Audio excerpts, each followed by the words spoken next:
Hello again, and this is the seventh in our series of 8 short presentations. And if you're looking at them in sequence, you'll have heard in number 6, Pami talking about the data set that we have available from across the Philippines for analysing river flow and estimating flood magnitude. In this lecture, we're going to look at predicting flood magnitude from catchment area. We're going to look at how confident we can be in those predictions. We are going to consider the effect of rainfall, and we're going to have a look at some of the other variables that might influence the flood magnitudes. Remember that we do have data from 3 data sets, and we're going to focus in this part of the exercise that you're going to be doing on the Cagayan catchment. All of these blue dots are what we call our Cagayan data set, and most of you know the Cagayan catchment, a large catchment with mountains to east and west, draining towards the north, and really quite a large river by the time it reaches the coast. So the easiest, if you like, and maybe always the first starting point for flood estimation is based upon catchment area. An obvious thing to relate to flood magnitude. Here we have a plot showing the 10-year estimated flood. So it's the flood that occurs on average once every 10 years. Flood at least that large occurs on average once every 10 years, plotted against catchment area. And the data here come from all across the Philippines. We've got our SWS data in blue, our Cagayan data in green, and our BRS data in red. And you can see that the 3 data sets all overlap, which is very reassuring about data quality, and that they all follow a similar overall trend indicated by this black line. So if we're going to estimate the 10-year flood, we might estimate it in terms of catchment area, as on the plot, and potentially precipitation that we'll look at in a few minutes. And the reason for that, of course, is that over a time period, such as a year, the volume of water coming into a catchment is equal to the catchment area multiplied by the precipitation. And we'd expect that most of that water would then leave the catchment through the river system within that year. Some will be evaporated, some may be stored in the soil or bedrock, and a small amount may be abstracted for generating power or as drinking water, etc.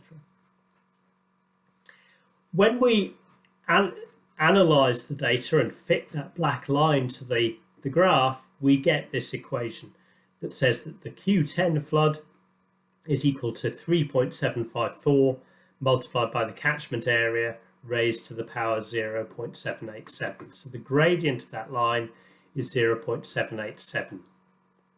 The R squared for this is 0.48, which is not bad. It's not great either. It implies that just over 50% of the variability in Q10 is not accounted for by catchment area. Must be due to some other factors. We do, because we've got a large data set, get a high degree of confidence about the black line, about the regression line that goes through the data. The standard error of the gradient, the exponent there, is 0.041. So we're 95% confident that the gradient is somewhere between 0.705 and 0.869, so quite a narrow range of possible gradients. That's reassuring and gives us some confidence in our ability to predict Q10 based upon catchment area. Last time was 0.787. Now that we add rainfall, it hasn't changed very much at all. The R squared has unfortunately only gone up to 0.51. So we've still got only just over half of the variance in Q10 explained by these 2 variables. The standard error on the area exponent is quite small, but on the rainfall exponent is quite large. So the rainfall term is adding a little bit, but it's not adding a lot to our overall understanding of Q10. And both the R squared at 0.5 and these standard errors suggest that we can improve this equation by adding further variables and conducting further analysis. How does this new equation look in terms of prediction? Well, here we've plotted the predicted Q10 value against the observed, and the black line is the one-to-one line. So the black line is where predictions and observations match perfectly. The red trend line is going through the actual data. And you can see that for smaller catchments with smaller Q10, we're tending to, our predictions are higher than the observations in general. And for larger catchments, our predictions are often lower than the observations. So that's telling us something about what the controlling factors may be. And in particular, it suggests that maybe the slope of the catchments is important, and that the slope is certainly the next term that we will enter into these equations. Now, for the purpose of this workshop, we're not going to go any further than area and rainfall. We're going to leave it at this stage with still quite considerable uncertainties to address, but with a predictive equation that gives us a first estimate of Q10 in terms of area and rainfall. What other variables might we consider? I mentioned slope because I think that looks as if it could be quite important in terms of the catchment size effect, but we might also think of some other variables. So catchment slope, because it determines how quickly water leaves the catchment and therefore the hydrograph shape. We might look though at land use, percent forest versus percent crops. How does vegetation detain the water and use that water in evapotranspiration? The top plot here is a plot of forest cover in kilometres squared in each catchment. So the bigger catchments tend to have more forest cover, but you get a sense of where the forest cover is greatest. You also get a sense of where it's maybe less, and we can look at forest cover.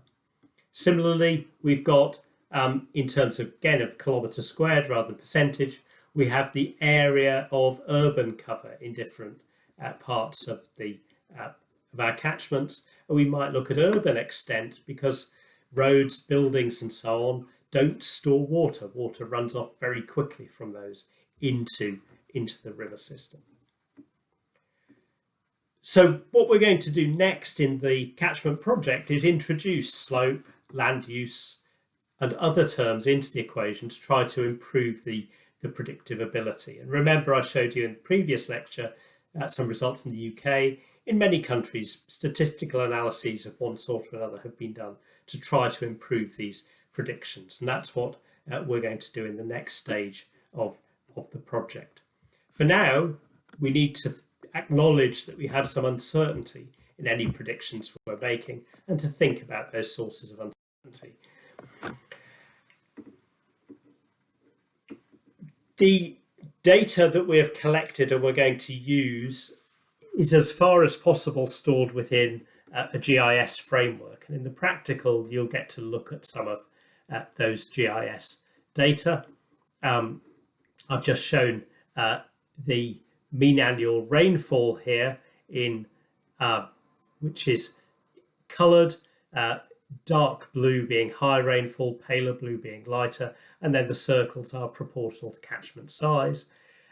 We have already used mean annual rainfall in our predictive model, but we can see from this sort of mapping how that mean annual rainfall might be more important in some regions than others. Another way in which we can treat the data is to consider the different climate zones of the Philippines separately, and that's something else that we will work on in developing our predictive equations. And as I said, in here and in the practical, we're really focusing on area and precipitation, and you'll get more details about the GIS data sets in the practical exercise that you'll be working on in the next week. There is one more topic that we really need to think about, though, which is, I've showed you some data with lots of scatter and lots of uncertainty. What are the sources of uncertainty in our data? And that's what we'll look at in the final of these short lectures.